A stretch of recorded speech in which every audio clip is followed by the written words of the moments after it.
Kalau di Liga Indonesia mungkin memang sponsor yang menganggap sepak bola Indonesia itu belum menarik bagi dia. Dulu sempat muncul sih di teman-teman supporter bahwa supporter pengen punya sedikit saham di Persibo agar bisa ikutlah andil dalam menghidupi Persibo gitu. Ya. Cangasem itu kecil itu ceritanya main bola semua biar kayak Samsul. Sehingga lapangan bola Cangasem itu full. Kultur yang masuk stadion punya kenalan masuk itu udah mulai hilang, harus dihilangkan bahwa ya saya harus bayar karena ini yang buat ngidupin Persibo. Bisa menarik pemain luar gak nih Persibo?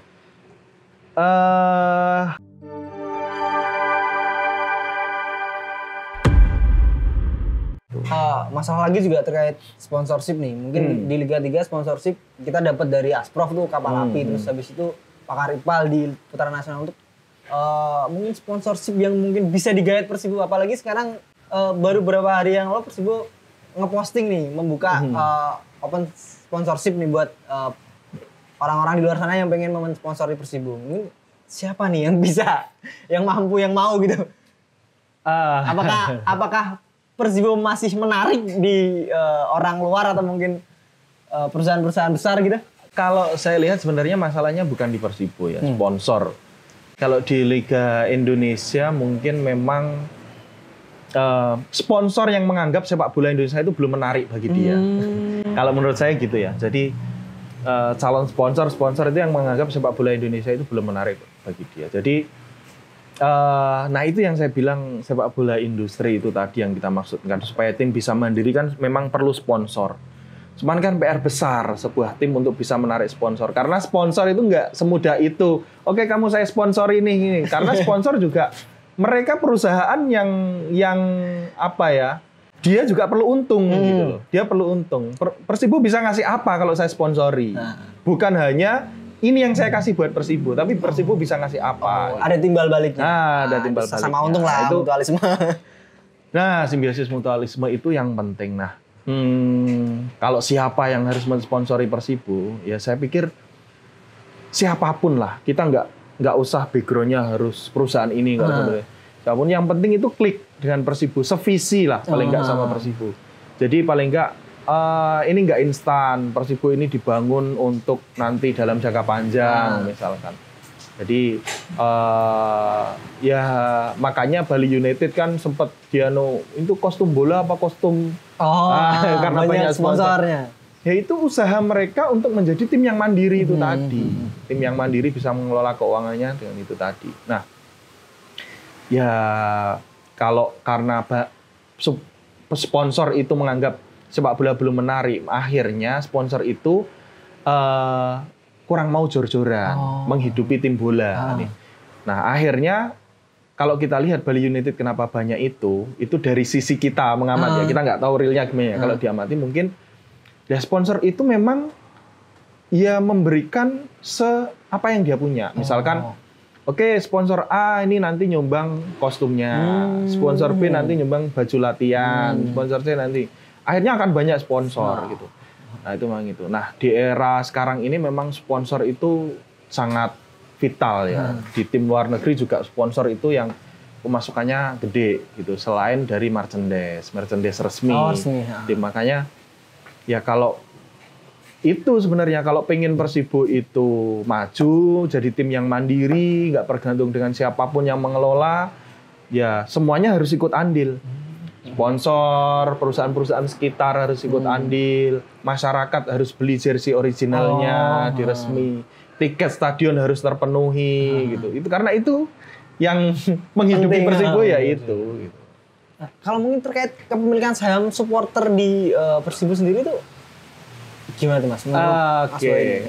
Kayaknya dulu sempat muncul sih di teman-teman supporter bahwa supporter pengen punya sedikit saham di Persibo agar bisa ikutlah andil dalam menghidupi Persibo gitu. Ya, saya pikir itu bagus. Cuman memang harus kita kaji terlebih dahulu ya. Kita istilahnya latihan dulu lah.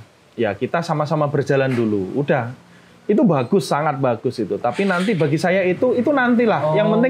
Yang penting Persibo itu bisa jalan yang nggak bergantung dengan siapapun gitu loh. Bisa mandiri ini Persibo gitu loh.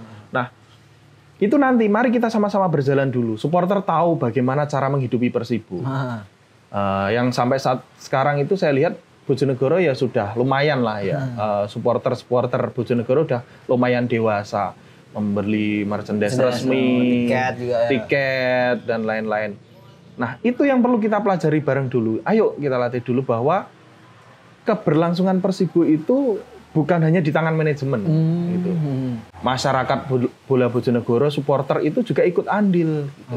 Jadi kultur yang masuk stadion punya kenalan masuk itu udah mulai hilang, harus dihilangkan bahwa ya saya harus bayar karena ini yang buat ngidupin Persibo. Gitu. No ticket no game. No ticket no game. Nah, itu. Gitu.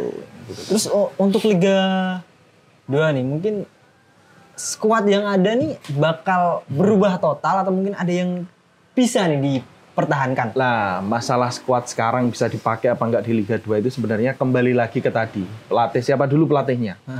Siapa dulu pelatihnya? Kalau dilihat dari sudut pandang netral yang tanpa melihat siapapun pelatihnya yang layak, siapa sih di Liga 2 nanti gitu ya. Ya nama-nama Munhar, Diego masih bisa lah di Liga 2 gitu ya. Meskipun jangan berharap akan menjadi peran sentral seperti di Liga 3 gitu ya. Ya masih bisa bersaing lah di sana. Sosok seperti pemain-pemain muda yang bisa dikembangkan di Liga 2 mungkin Risco, terus si Gunawan mungkin ya? Gunawan boleh. Terus Rizky Dwi juga bagus tuh. Ya, Rizky Dwi. Yang paling mumpuni sih kelihatannya si Rizky Dwi ya, gemblengan. Kayaknya dia anak PON juga Mas. Oh iya. PON Jatim. Ini secara postur kan oke juga dia. Secara postur oke juga, bisa digembleng lagi. Jadi ya apakah ada yang dipertahankan ya tinggal siapa nanti pelatihnya gitu aja. Kembali lagi ke selera pelatih ya. Lagi pelatihnya. Terus ada kabar juga kalau tim Liga 2 tuh harus punya akademi untuk EPA. Karena Liga 2 akan bergulir juga untuk EPA. Ini gimana nih? Persibo belum punya akademi. Apakah harus segera disiapkan juga atau mungkin nunggu kepastian dulu? Oke, nah ini yang menarik kalau kita ngomongin akademi ini menarik.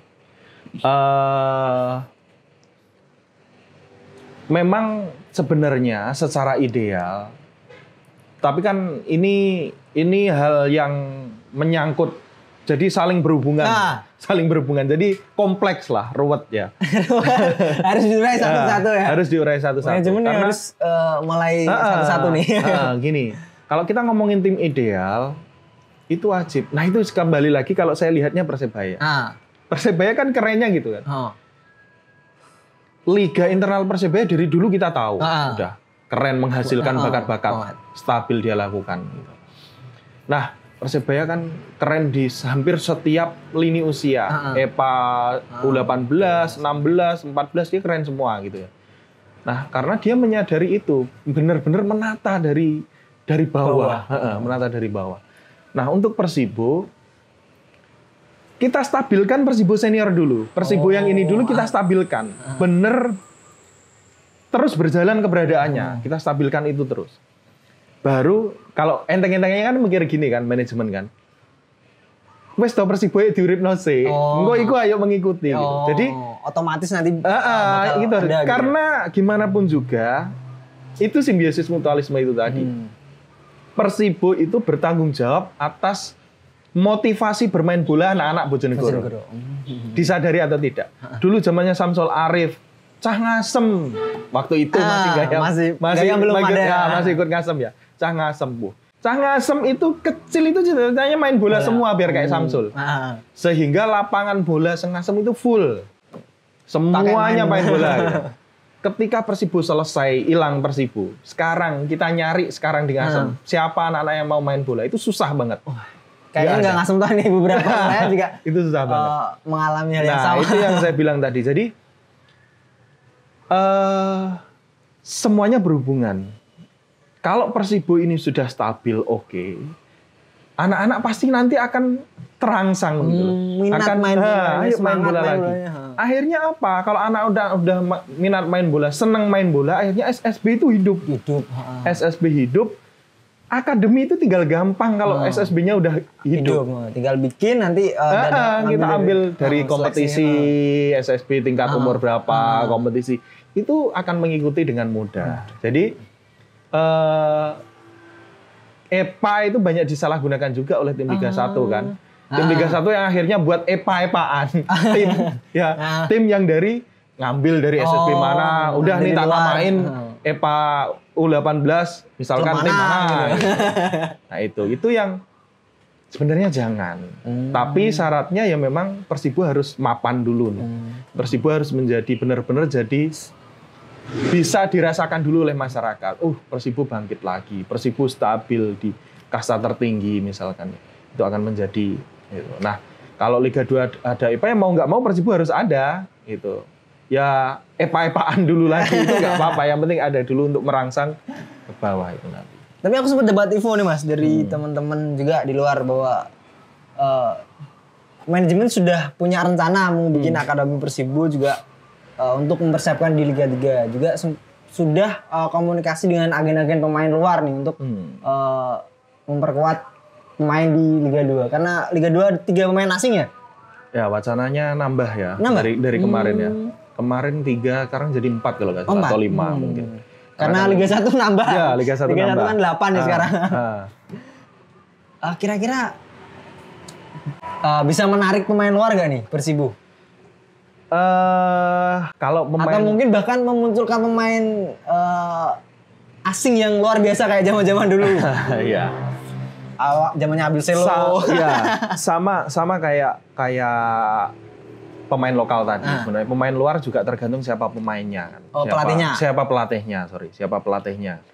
Cuman biasanya entah sengaja atau tidak sengaja kultur jagoan merekrut pemain luar itu selalu ada gitu. Kalau kita lihat tetangga Persela itu kalau merekrut pemain luar pasti bagus.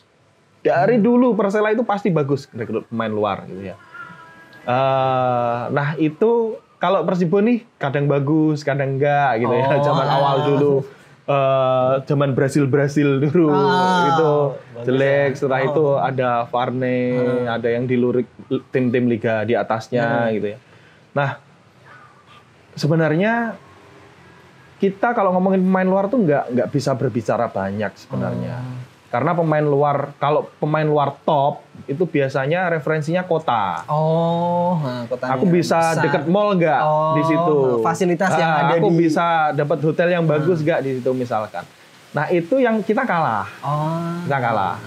Tapi di Liga 2 saya pikir pemain luarnya nggak seribet itu nggak seribet itu. Jadi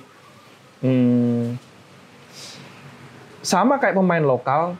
Yang penting bagaimana dia bisa bermain sesuai dengan mengeluarkan kemampuan terbaiknya sehingga meningkatkan nilai jualnya nanti. Benar. Jadi ya kita realistis aja, tim Liga 2 ini pasti dipikirnya menjadi batu loncatan tim pemain-pemain luar itu.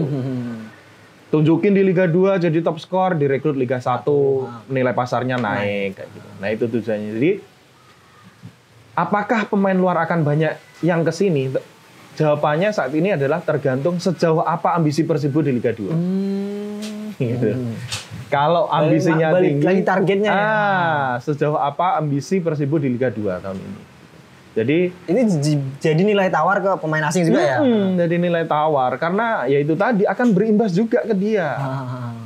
Gitu. Sejauh mana? Karena kan pemain asing nggak mungkin pemain asing sebagus-bagus apapun dia bisa berprestasi sendirian.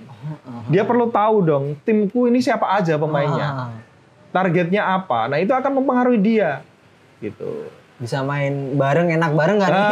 Jadi top skor itu nggak bisa dia pintar sendirian. Karena ada pemain lain yang bantu dia, nyuplai dia. Kayak nggak gitu. Mungkin gendong tim sendiri. Nah, itu yang bagus. Jadi, ya makanya saya deg-degannya itu. Semoga segera dirilis, Persibo sudah segera menunjukkan.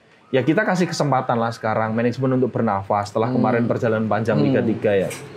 Tapi jangan terlena, jangan terlalu santai akhirnya target-targetnya diduluin tim lain gitu. Gitu. Yang penting pelatih dulu lah segera diresmikan siapa. Ayo manajemen, silakan rilis welcome pelatih siapa gitu.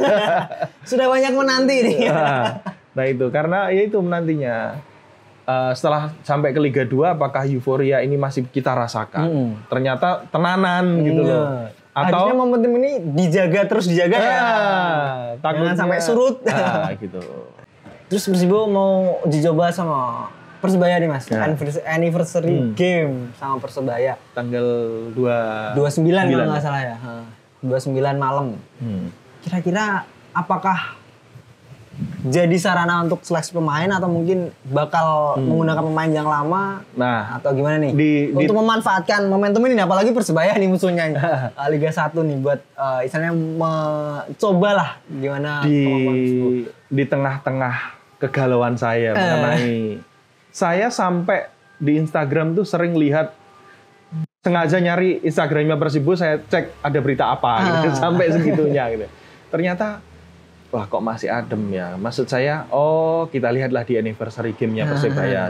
Biasanya di ajang-ajang kayak gitu itu sudah mulai muncul pemain yang nanti akan dikontrak biasanya. Kerangka timnya udah kelihatan gitu. Kalau di luar negeri kan ini tur timnya kan gitu ya. Kalau di luar negeri yang pramusim, ikut ya tim yang pramusim yang pemain yang sudah resmi. Nah, kalau di Indonesia ini biasanya di akhir musim kan pemain lepas kontrak semua biasanya. Nah, ini biasanya pemain ayo ikut join mana. Ini udah mulai terlihat. Termasuk pemain asing, saya yakin pasti ada nanti di anniversary game yang pemain asing di Bojonegoro. Yang mulai trial gitu ya. Mulai dilirik. Nah, lagi-lagi sebenarnya kalau bisa sebelum anniversary game itu pelatih kita udah deal. Udah persiapan juga ya? Pelatih kita udah jelas siapa pelatihnya. Sehingga udah mulai bentuk kerangka tim di situ. Idealnya kayak gitu. Karena Persebaya udah hampir mateng nih. Iya. Kalau di Liga 1 Persebaya udah hampir. Beberapa pemain sudah dirilis ya, welcome. Sudah tes kesehatan juga kemarin kayaknya di Instagram. Kita baca. Terus kira-kira Mas Boy nonton gak nih ke Surabaya? Insya Allah nonton. Siap. VIP pasti nonton. Di mana aja, yang penting saya bisa tahu sejauh mana persiapan Persibo gitu aja. Kira-kira di Liga 2 Persibo bakal seperti apa? Apakah mampu juara atau hanya stay di situ terus atau bahkan bisa degradasi numpang lewat di Liga 2? Gimana Mas? Mental kita sebagai pendukung, sebagai orang yang nonton Persibo gitu ya. Ya mental pendukung tim promosi itu pasti pertama itu yang penting nggak degradasi. Itu ya yang di target realistis kita. Karena kita tahu yang lain udah pengalaman gitu ya. Jadi mental awal kita, mental awal saya pribadi, udahlah yang penting nggak degradasi. Yang penting bisa konsisten di situ dulu terus.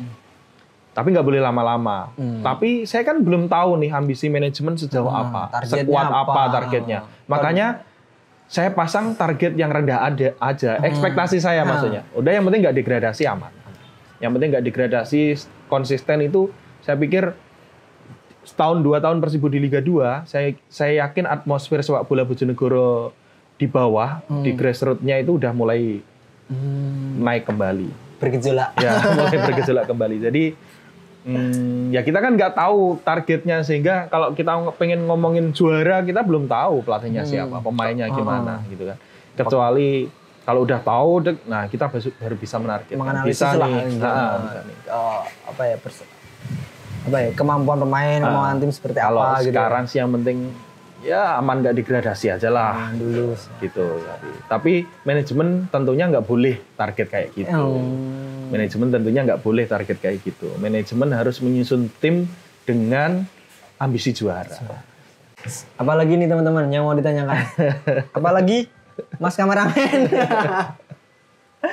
Sebenarnya aku pengen tanya nih terkait siapa sih pemain yang bakal dibawa ke Persibo, tapi nanti dulu lah, itu next time nanti, santai dulu, kita masih ngulik-ngulik datanya nih, bener apa enggak nih. Takutnya udah menyampaikan ternyata nggak jadi kan, nggak enak sama teman-teman.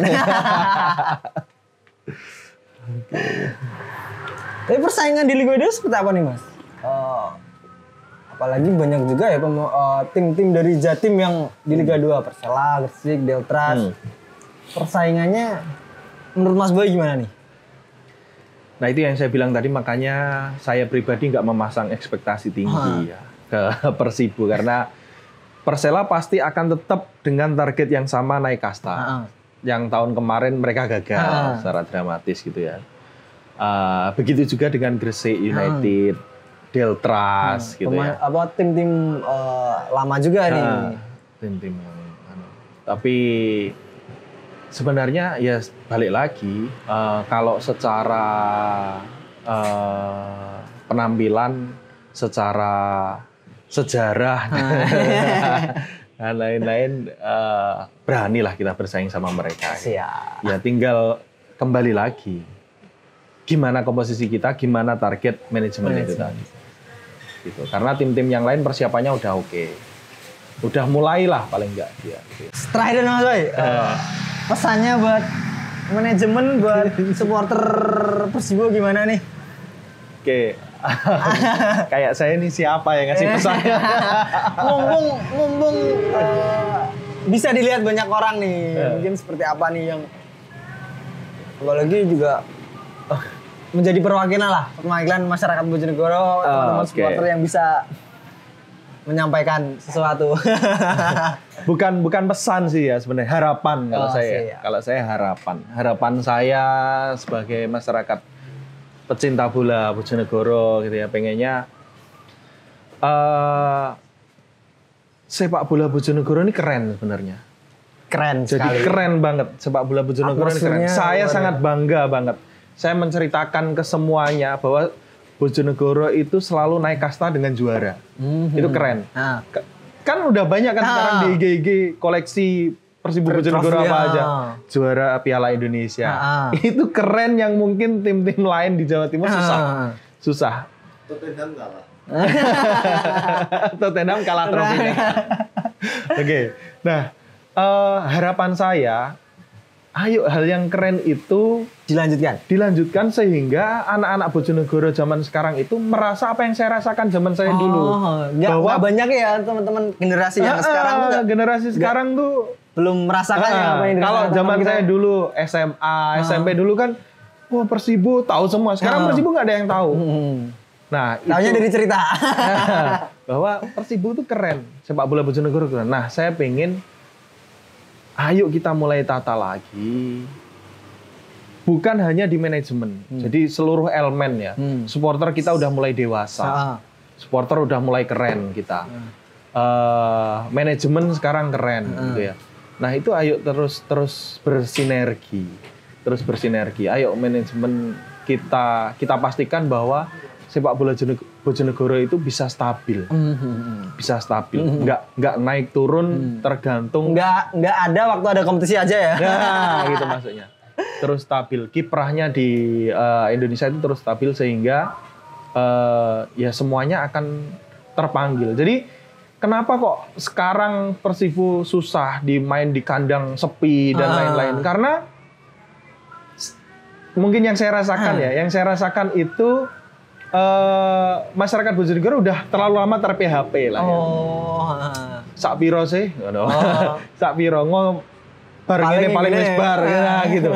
Nah, kita harus memperbaiki itu, menjaga itu supaya kita nggak akan susah mengajak masyarakat ke stadion kalau Persibonya bagus. Jika Persibo konsisten ya. Nah, Persibonya konsisten. Jadi PR-nya manajemen adalah ayo membuktikan bahwa Persibo sekarang udah beneran bagus.